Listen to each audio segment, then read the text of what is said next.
अस्सलाम वालेकुम। आज मैं आप लोगों के साथ मीठी टिक्कियों की रेसिपी शेयर करूंगी। इस रेसिपी के लिए जो चीज़ें मैं इस्तेमाल कर रही हूँ वो ये हैं। 1 कप मेरे पास मैदा है, आधा कप मेरे पास सूजी है, आधे से थोड़ा सा कप चीनी है, 1 कप दूध है। इसके अलावा 2 टेबल स्पून के करीब मेरे पास ये कोकोनट का बुरादा है, 2 टेबल स्पून मेरे पास ड्राई मिल्क है, 1 टेबल स्पून के करीब सौंफ है, 2 टेबल स्पून के करीब सफ़ेद तिल है और 2 टेबल स्पून देसी घी है। तो चलिए स्टार्ट करते हैं।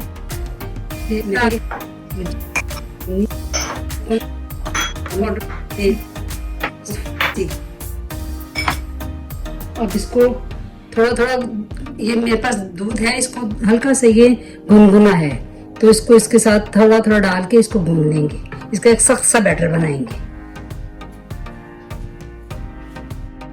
ये देखिए बैटर मैंने इसको तैयार कर लिया है, लेकिन थोड़ा सा भी ये थोड़ा सा नरम है।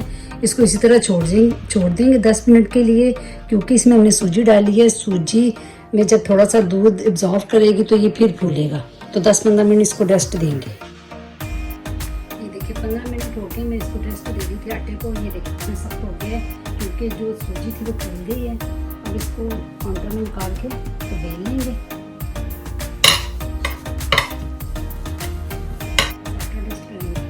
इसको बेल लेंगे। ये देखिए अब इस तरह का मेरे पास ये वाला है, इसके साथ में इसकी कटिंग करूँगी। ये देखिए सारी मैंने बना ली है। इसको तो थोड़ा से तिल थे ऊपर से मैं डाल दूँगी। अब इनको फ्राई कर लेते हैं।